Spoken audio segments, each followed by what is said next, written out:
Day 539 of doing a LeetCode problem every day until I get a job. All right, y'all, we're back again. Another day, another LeetCode problem where we're doing daily LeetCode problems. And today we have question number 2048, next greater numerically balanced number. The difficulty level is medium, but don't worry because you already know we're going to keep the solution as simple and easy to understand as possible. But before we get started, y'all, don't forget to like, hype, subscribe, comment, and share. And if you need any new Apple AirPods, go ahead and check out the link in the description so you can get you some. Now let's see what the question says. An integer x is numerically balanced if for every digit d in the number x there are exactly d occurrences of that digit in x. Given an integer n, return the smallest numerically balanced number strictly greater than n. All right, y'all, so that may seem a little bit confusing at first, so let's go ahead and take a look at these examples just to make sure that we are doing this problem correctly. So in example 1, we have the input n equals 1, the output is 22. Explanation says 22 is numerically balanced since the digit 2 occurs 2 times. It is also the smallest numerically balanced number strictly greater than 1. All right, y'all, so let's break this down one step further. First thing we want to do, we get n, so whichever numerically balanced number we pick, it has to be greater than n. So in this case, whatever number we pick, it has to be greater than 1.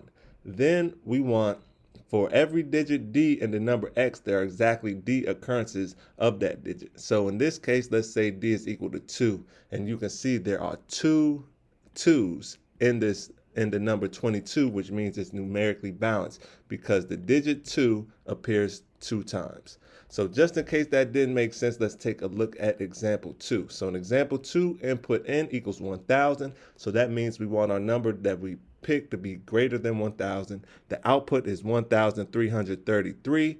Explanation says 1,333 is numerically balanced since the digit 1 occurs 1 time, the digit 3 occurs 3 times. It is also the smallest numerically balanced number strictly greater than 1,000. Note that 1,022 cannot be the answer because 0 appears more than 0 times. All right, y'all, so same principles apply. We want to pick a number that's greater than 1,000, right? So it says right here, it is also the smallest numerically balanced number, strictly greater than 1,000. Talking about this right here, 1,333. And it's numerically balanced because the digit 1 only appears 1 time, and the digit 3 appears 3 times, right? So that makes it numerically balanced. We cannot choose this number, 1,022, because 0 appears more than 0 times. So just in case that didn't make sense, let's take a look at example 3. Same principles apply. So in example 3, this time n equals 3,000. So we want a number bigger than 3,000. Our output is 3,133. It says 3,133 is numerically balanced since the digit 1 occurs 1 time, the digit 3 occurs 3 times. It is also the smallest numerically balanced number strictly greater than 3,000. So once again, 1 only appears once, and 3 appears 3 times, which makes it numerically balanced, and 3,133 is greater than 3,000, so it fits all the requirements, and thus our output is 3,133. 3,133. So I hope that makes sense to y'all. And now that we understand the question, let's get into the fun part, the actual solution. Solution is not that difficult at all. So let's get started. Now, first thing we're going to do is we're going to create a helper function to check whether a given number is balanced. So for that, we are going to say func is balanced. We're going to open up the parentheses. We're going to say underscore num colon. It's going to be an integer, and we're going to return a boolean just like this. Boom. Then we're going to say declare a variable called n, set that equal to num. Then we're going to declare another variable called digits and set that equal to a dictionary of integers colon integer. Come outside of square brackets and put the parentheses like this. And this is going to count the occurrences of each digit. Then we need to extract each digit from and count its occurrences. So we're going to say while n is greater than 0, we're going to open up the brackets. We're going to say let d equal n mod 10, which is going to get us the last digit. Then we need to add it to the frequency map by saying digits, square bracket d, comma, default, colon 0. Come outside the square bracket, we're going to say plus equals 1.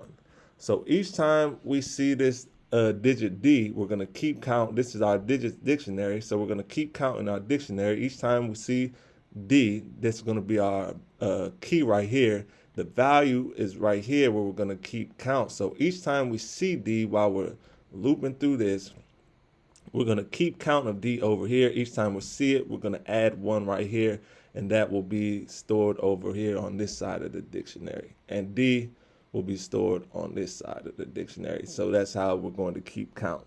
Then we need to remove the last digit by coming right here. We can say n divided by equal to 10. And once again, that's going to remove the last digit. Now we need to validate the balance condition, meaning each digit must appear exactly as many times as the digit's value. So we're going to come underneath this while loop, and we're going to say for, open up the parentheses, digit, comma, count, come outside the parentheses, n digits. We're going to open up the brackets, and we are going to say if digit equals 0, or 2 vertical lines, digit does not equal count, then we can open up the brackets and return false. Now, if we make it through that without returning false, then we could just come right here and we can say return true. Boom. Now we need to start searching from the next integer after n. So we're going to declare a variable that says, we're going to come right here, declare a variable called res, and we're going to set that to n plus 1. Boom. Now we're going to increment until we find a number that satisfies the balance property. So we're going to say while exclamation point is balanced, which means while it's not balanced, then open up the parentheses and pass in res. Then we're going to open up the brackets. We're going to say res plus equals 1. Then we need to return the first balanced number greater than n by coming right here underneath this, and we could just say return res. Y'all, that should be all she wrote. Let's give it a run. Make sure it runs correctly. It's accepted, so let's go ahead and submit it. Make sure it's still accepted after we submit it, because we all know how LeetCode can be. And look at that, y'all. 1,364 milliseconds beats 100% of users. That's what I'm talking about. That's what I like to see. So before we leave, y'all, make sure you get one more look at the code. This is the top part with the helper function. Then this is the rest of the code. And yeah, y'all, with that being said, I hope y'all learned something today, and I hope to see y'all here tomorrow for another day, another LeetCode problem. See y'all then.